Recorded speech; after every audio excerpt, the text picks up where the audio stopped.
with our baby chicks. And week 5 brings us to moving them out into their forever home, which is their chicken coop. Now we are going to finish off some final things in this chicken coop, so we need to make sure that we put some vent holes. We're still waiting on our vent covers to arrive. They're not due to arrive until I think the first, maybe second week of June. We want to make sure that we have all the nesting boxes covered up so that they can't get into those areas. We want to make sure that we disconnect the automatic door opener because we don't want them leaving the coop. So we want them to stay in the coop for a good 4 days prior to letting them out into the run. And the reason for that is it will allow them to imprint on the coop as their home. This is where they come back to. This is their safety. And if we decide to let them free range, they know that this is their home. So the other things that we want to do is make sure that we have their feeder ready. So we have just one of these metal feeders that we're going to fill up with food and put in the corner of the coop. We'll put it up on a big block so that they can get up there and get it and not scratch all of the wood shavings into it. So we are going to be doing a DIY waterer. So I bought these little cups, little water cups. So this end here goes into a bucket or a container of your choice. We're reusing some buckets that we had from some pool supplies. They've been thoroughly washed out and ready to go.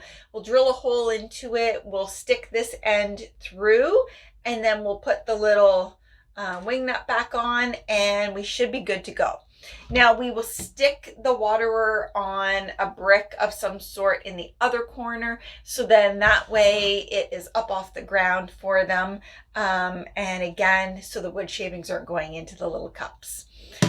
So the last thing that we will do before we move the chicks out into their forever home is I will lay down a whole bunch of wood shavings on the floor of the coop. We do have roosts in here. I don't think that they'll be able to get up onto them yet. Some of them aren't even wanting to use the roosts that we have in the brooder right now. I don't think they're ready. I think all the research that I've done, they actually don't necessarily really start wanting to roost until they're about 10 to 12 weeks old. Some will obviously start earlier than that because they like getting up on it, but the majority of chickens don't actually want to roost until they're about 10 weeks old.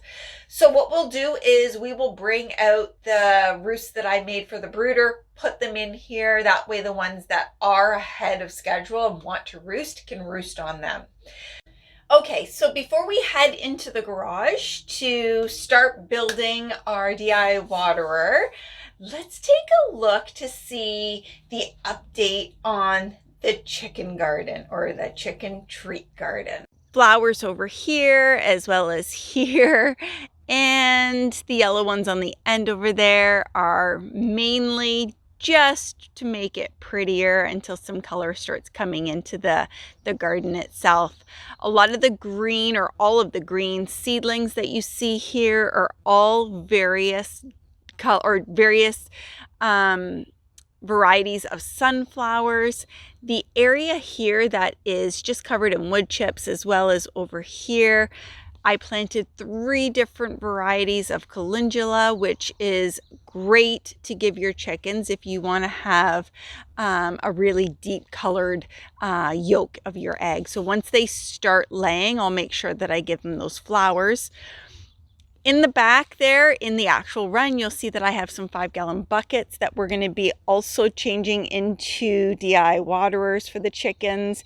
And then it has a 30-pound feeder next to it that will fill and hang from the roof of the run. And since we're out here, let's just take a quick peek at the food forest just to see how things are going. So this is the pawpaw tree. We need to tie it off to the support.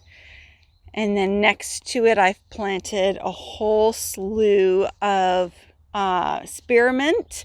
Love using that in my teas at night. So I want to really grow a whole bunch of it, and I'm okay knowing that it is very invasive and will grow like crazy there. So that's good. The area next to it, I've planted some chamomile in there. So those chamomile seeds should be coming up in the next week or so.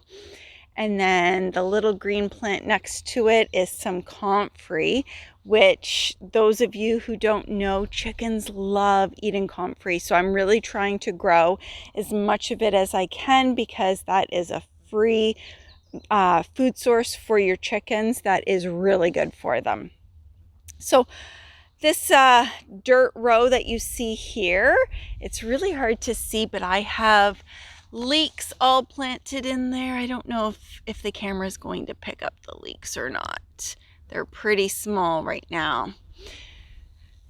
Big leafy area back there, some onion chives, and behind that we have some more, then some strawberries, and then we have some more onion chives, and looks like they're starting to go to flower. They're going to start getting some really pretty flowers on them. And this here is a new addition to the food forest. It is a fruiting mulberry tree. So I'm really excited about that. I've actually trimmed it back. The branches were actually hanging down another 18 to 24 inches. I trimmed them off. I have them soaking inside in some water because I'm actually going to try and root them to propagate into more trees. And then I just want to show you over on the corner is the second fruiting mulberry tree. Now, for those of you that have never had a mulberry, it is very similar looking to a blackberry, except that it's a little bit longer and a little bit sweeter. I'm just going to show you up close what they look like.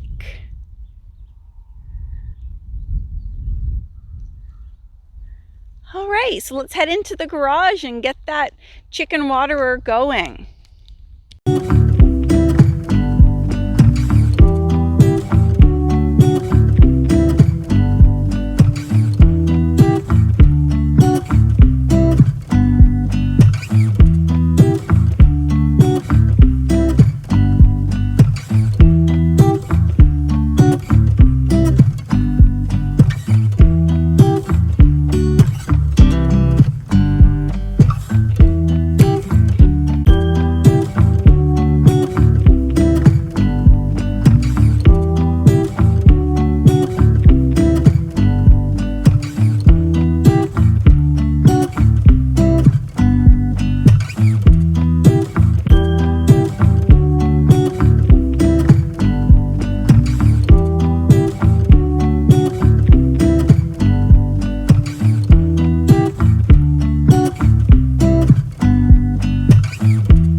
The last thing that we are going to do is hang some CDs, because chickens actually see color way better than humans do.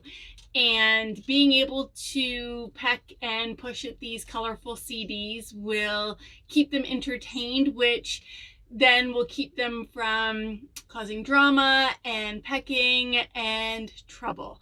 So we have a little Michael Jackson and some Pearl Jam that we're going to hang in here. And once we're done, we're going to bring chickens out.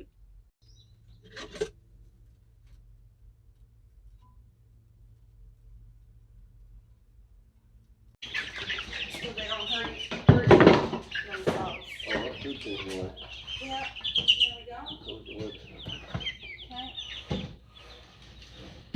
Perfect.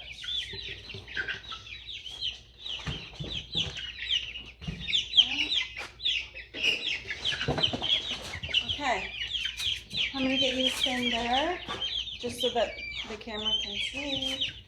All right, ready? So when I put one in there, close it, okay?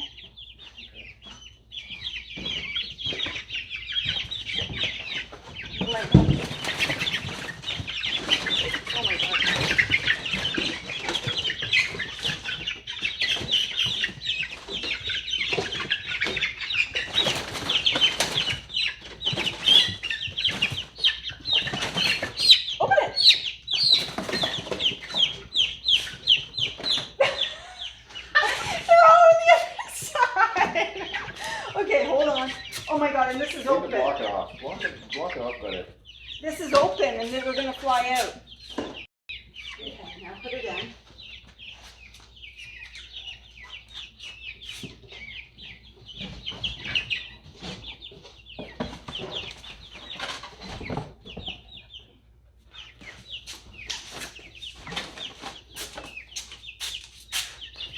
Okay, try this again.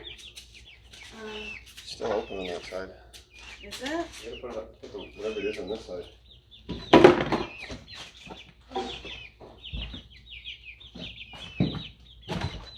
Like that? Is that good? It should be, unless they go through the top. Here. Oh. Okay. Just move this out of the way. Okay. All right. I got you. Okay, girls. Hold on. Let's try again. Okay. Can you hold this like this so that they don't fly out?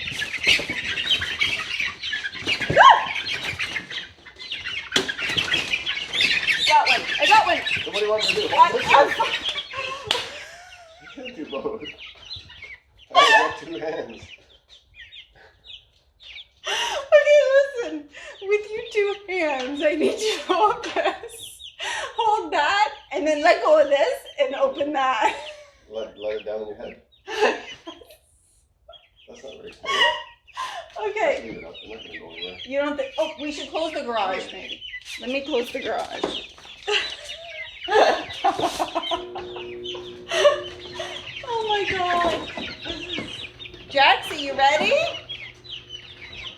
Okay. Come here, pigeon. Okay, open.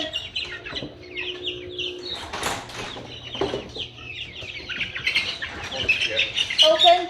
Open. All right. Their new home.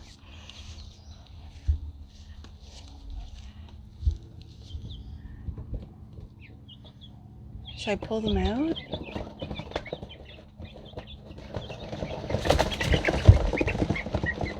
They are fighting to stay in. Hey guys, so that ends week 5 with our baby chicks. They seem to love their new home. One of the things that I did to lessen the stress for them a little bit is right in the center of the coop, I put some mealworms and some comfrey, just so that when we first released them out of the cat box into their new home, they would have something to take their mind off the fact that they were in an environment that they didn't know. They seem to be adjusting very well. So I am going to add in some clips that I took while they were in here alone, just in case you're interested in watching. Thanks for spending time with me.